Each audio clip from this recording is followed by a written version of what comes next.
to hit this because I know what's going through the minds of a lot of people who are listening. I'm just going to be 100% honest. A lot of our people get overwhelmed with the truth, the recognition, as opposed to looking at it as a challenge. They look at it as overwhelming. But I want to ask this because it's a real question that's going through some people's minds.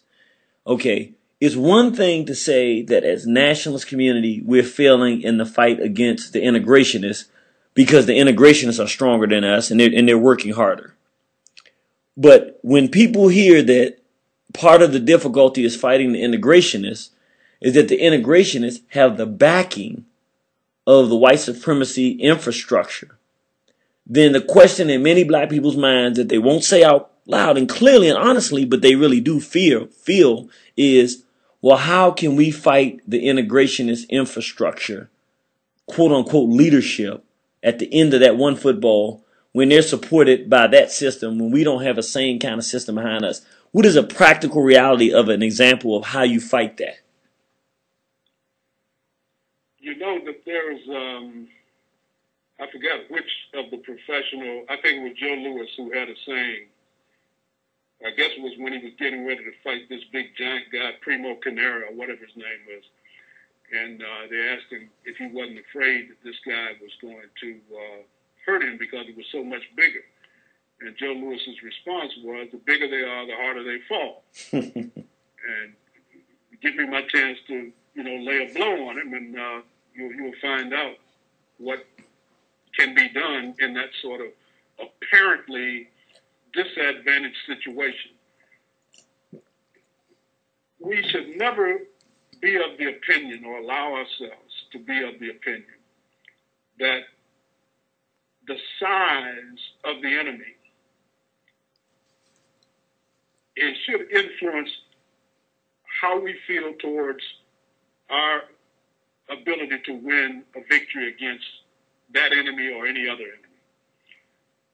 The size of the force opposed to you influences how you strategize and what your battle plan is. It does not rout you or cause you to back down from confronting the enemy. It simply means that you have to fight that battle or that war, as the case may be, differently than you would if you were the superior force fighting a smaller force.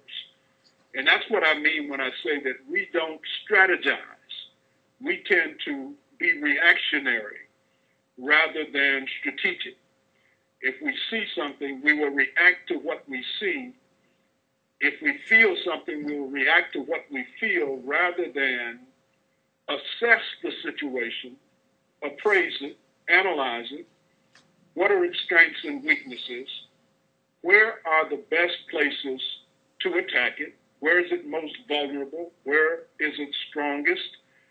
How do you approach those areas of vulnerability? Who is in the best position to approach it, etc.? In other words, we don't do that. The other folks, the integrationists, assimilationists, of course, have their sponsors to do that sort of analytical stuff for them. And they simply play the role that is appointed to them by their sponsors and their handlers. We have a tougher job. There's no question about it. Our task is much greater, much more difficult than the opposing force because of the predicament that we're in. But that doesn't mean that we cannot be victorious. In fact, it means that the victory will be all the sweeter when we win it, and winning is our destiny. I hope everybody in your audience believes that, because if we don't believe that, then we are inclined to be intimidated by appearances which suggest that defeat is inevitable for us because the opposing force is so much greater and appears to be so much more powerful than we are. What we need to do is be more analytical, but of course, the force that is being analytical is a factor. In other words, we can't simply do analysis in thin air. We have to have some sort of structure And you and I talked about that when you visited with me down here in Florida. We have to have some sort of organizational structure which can engage the folk. What we do, unfortunately, is we have a lot of individuals with a lot of strong feelings about our people and about the condition of our people, and most all of us are well-intentioned. But you know how the saying goes, brother, good intentions and $5 will get you a cup of coffee at Starbucks. We need to do more than simply have good intentions. We need to show that we can think, that we can plot, that we can plan, that we can implement, that we can evaluate, that we can assess, that we can make adjustments, and we can adapt, whatever we need to do in order to engage those forces that are arrayed against our interests, the interests of our people, and that we can do so and be successful in the process of doing so. Excellent, excellent, excellent answer. And I think it's a perfect segue into the next question, which is really just a continuation of what you were saying. You use a term that is, for the first time I heard it, practical nationalism.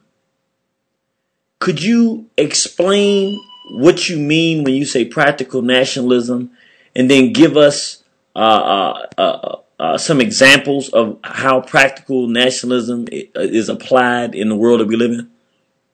Absolutely. I'm glad you asked that question. Give me an opportunity to explain that, because more people, especially more conscious blacks or blacks who profess themselves to be conscious, need to understand the difference. Most nationalists today, if I might suggest that I know what most nationalists think, and of course none of us do, but we all are entitled to our opinions. But it certainly would appear to me that most nationalists today would fall into the category or fit into the category that I would refer to as cultural nationalists. In fact, I used to call myself a cultural nationalist before I stopped to think what that meant. I embraced it because I like people who are cultural nationalists. I like what people who are cultural nationalists have to say. I like what they write. I like what they do, mostly. And so I accepted that that's what I was until I analyzed the situation, and I realized that that was not what I was satisfied with being. That was okay on the way to a goal, but it was an objective, not a goal in and of itself. So as cultural nationalists, we deal in theory, and we talk and address ourselves philosophically. We do a lot of analysis. In fact, I'm pleased to say that without question, the best and the brightest, the most intelligent, the most dedicated, the most committed, and the closest you can get to being perfect as scholars are the African-centered scholars. Other people, whether they're white or Negro, can't touch them. But they are scholars. They develop concepts and theories and theses which someone other than them then need to take and convert those things into functional entities and mechanisms that can get the job done. For example, as the founder and operator of an African-centered school, I can take the writings and the teachings of some of our great scholars, such as Maulana Karenga, Amos Wilson, Molifio Santi, Brother Baruti, and others, and I can synthesize that into programmatic things that can actually be done in a school where children are being influenced in terms of the direction that they take in life. Similarly, you and I can respond to a sister like Sister Zakia and her father, who are doing something very practical in Cape Coast, Ghana. They're building a health clinic to actually help some of our brothers and sisters over there who most of us are satisfied just talking about and just referring to as our brothers and sisters, though we have no relationship with them. no connection with them. We're not doing anything for them. We don't really understand who they are, what they are, except that we know that they're over there someplace in Africa.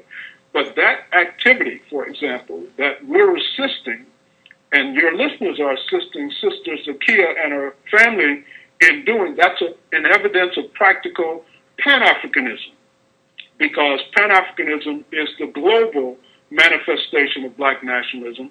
Black nationalism is a domestic manifestation of Pan-Africanism. In other words, it's the same thing, but it's a matter of scope.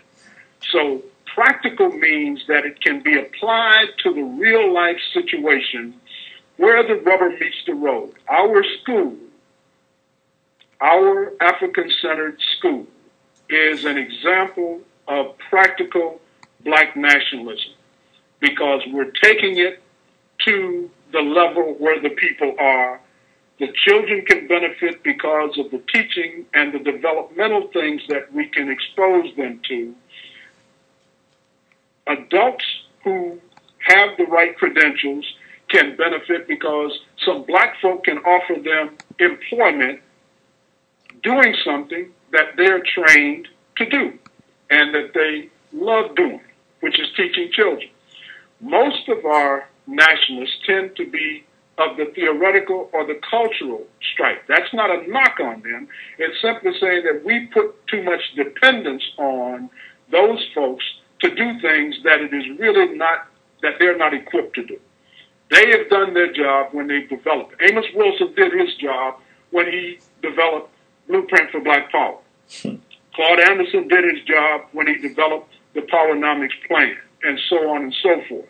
It is then up to people like the Irritated Genie, like Brother Louis Ali, like Brother DJ, and Baba Gayuka, to take these concepts and theories and these cultural concepts that have been developed by our geniuses and convert those into practical methodologies and mechanisms to actually do the things that our scholars say these approaches to doing those things can result in the successes that we're seeking. So practical simply means that it can actually be put to work in the interest of and to the benefit of our people. It's not just theory.